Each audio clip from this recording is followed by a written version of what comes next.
Okay, so welcome back to another episode of the Fortnite Mythbusters, like episode 55 or 56 or I don't know, something crazy like that. I'm pretty sure all of you guys have seen the Mythbusters episode video already, so I'm gonna skip over all of that stuff, but let's see if today's video could smash 20,000 likes. That would be insane. All of the support on these videos has been insane recently, and I want to say a massive thank you. Also, if you do have a myth you would like me to test in the next or future episodes, go down in the comments down below right now and drop a comment of a unique myth for a pretty good chance to have it featured. And while you're down there, if you want to see more Mythbuster videos made by me and you do enjoy today's video, feel free to drop me a quick little sub and turn on those post notifications to never miss another Fortnite Mythbusters video. Anyways guys, without further ado, let's hop right on in to today's episode. Going straight into the first myth. The first myth is, if you throw an airstrike grenade under a supply drone, if one of the rockets hits a drone, will it break? Now, ever since the airstrike grenades were actually released into Fortnite, this myth has been requested a whole ton, and it was kind of hard to do because of course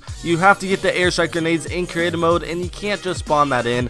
So I literally had to open like 40 chests to at least get like one airstrike grenade in creative. From there, I did a glitch to get back to the spawn island, and I tried to get as many supply drones in a little 3x3 area as close as possible together. That way at least one rocket would hopefully hit one of the drones, but the drones weren't really cooperating. After messing around with the drones for literally like 10-15 minutes, I was able to get 3 within this little area. I threw down the airstrike grenade, and the rockets, they actually did hit the drones. One of them, it hit the drone twice, and the drone never broke. I was kind of expecting for the airstrike grenades to actually shoot down these drones because it only makes sense. It's literally a rocket hitting the drone, but I guess sadly that's not really the case, and you just have to shoot them or hit them yourself to break these drones. Moving on to the next myth. The next myth is, if you do the flippin' sexy emote, can you dodge a spike trap that's on the roof similar to the ones on the walls? Now, if you don't know already, a spike trap on the wall, they actually changed it from the spikes going all the way throughout the entire the whole floor space to just about like 80% of the way. That way you actually have a chance to dodge the spike trap if you go all the way up against the opposite corner's wall. So people are wondering, since the flippin' sexy emote, you do the backflip and you lay on the floor. If you are laying on the floor, can you possibly dodge the spike trap because you're on the ground? But after testing this multiple times, I never seem to be able to get it. I baited out the trap and I did the emote, and when the spikes would go down, I had it just about when I was coming up, when I was standing up, or when I was fully laying down, right when I landed. And every single time, no matter what, whenever the spikes went down, it would hit my player and it would automatically kill me, and my guy would kind of stand up immediately. Kind of a bummer, but also a good myth. Going into the next myth. The next myth is, since a rocket is able to deflect off Kevin the Cube in creative mode, does a cube also deflect cannonballs? Now, if you didn't watch the last episode, we saw a rocket at Kevin the Cube, and it actually bounced, and we made like a massive arena and tons of rockets, literally like 10 rockets. They were all just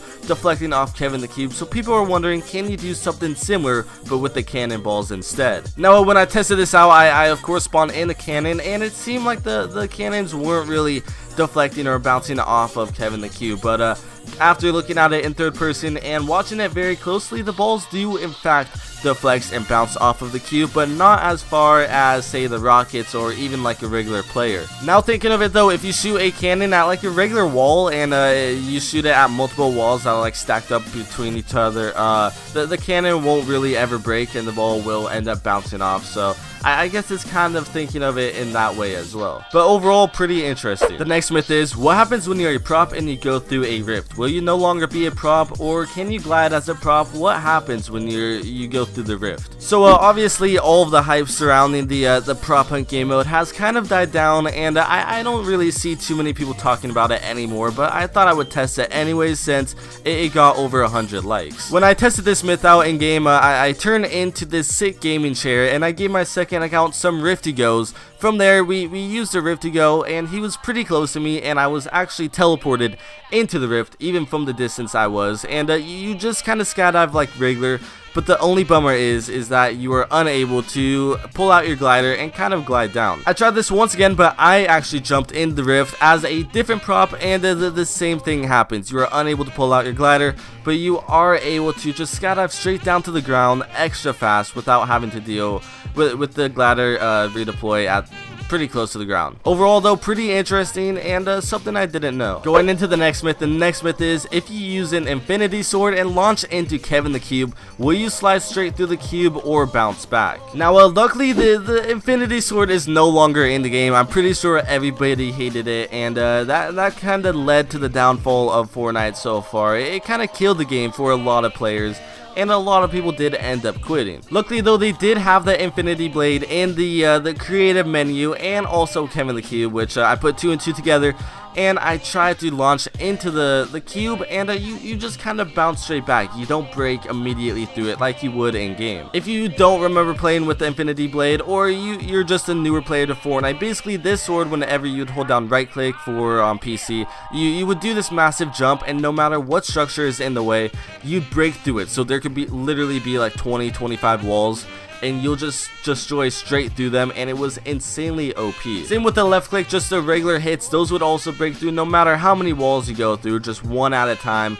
This sword was really OP and kind of ruined the game for a lot of people. Going into the next myth, is if you change to a prop immediately after consuming a hop rock, will you still have the same bounce and movement effects? Now in game, when I tested this out, I wanted to see the actual bounce height from when you do use a hop rock compared to when you don't. So when you do use a hop rock and you are a prop, you could easily jump up this about 1.5 wall height up onto the platform. While obviously when you don't have the hop rock consumed, you can't make it anywhere near that. Now I did spawn in a gallery full of props, and I kind of showed just to see how high you could jump, and obviously you're nowhere near to making the top of it when you don't consume a hop rock. But luckily you are able to consume hop rocks while you are a prop, and you could easily make it all the way up to the top of the platform. Now I also did test this out where I wasn't a prop, and then I consumed it, then I did turn into a prop, and the effect still counts. You still get the same anti-gravity effect, and you can easily jump up to the platform, and it's basically just the same as consuming a hop rock while you are a prop.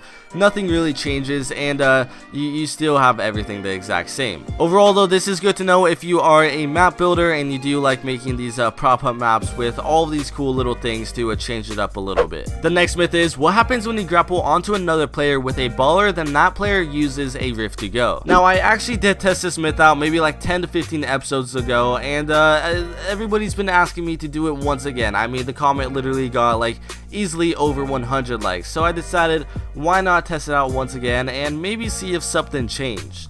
Now in game, I was in creative mode. Obviously I spawned in a baller, then had my second account use the rift to go, and the first time I wasn't teleported into the actual rift, but my grappler, you can see that it was pulled straight up, and it launched me up to just about the max build height. From there I fell straight down into the rift, and I literally passed up my second account. I mean, after going through that rift, it was like I was thrown out of it going extremely fast, and I don't think you could go much faster than that. I thought this was pretty weird, especially how after falling into the rift, how fast it just shoots you straight out. I have no clue why it did that, and I could guarantee if you are in a regular baller and you fall down just from regular build height, you won't be anywhere near this fast as you were when you do fall from the rift. Overall though, I guess this is good to know and pretty interesting. Not sure if you could use it in the competitive scene though. The next myth is, are you able to buy an item from the item shop after the shop has reset? Now I've always wanted to test this out, but I never really have gotten around to it, so I was waiting in the item shop using supporter creator code Nexiph. If you haven't already,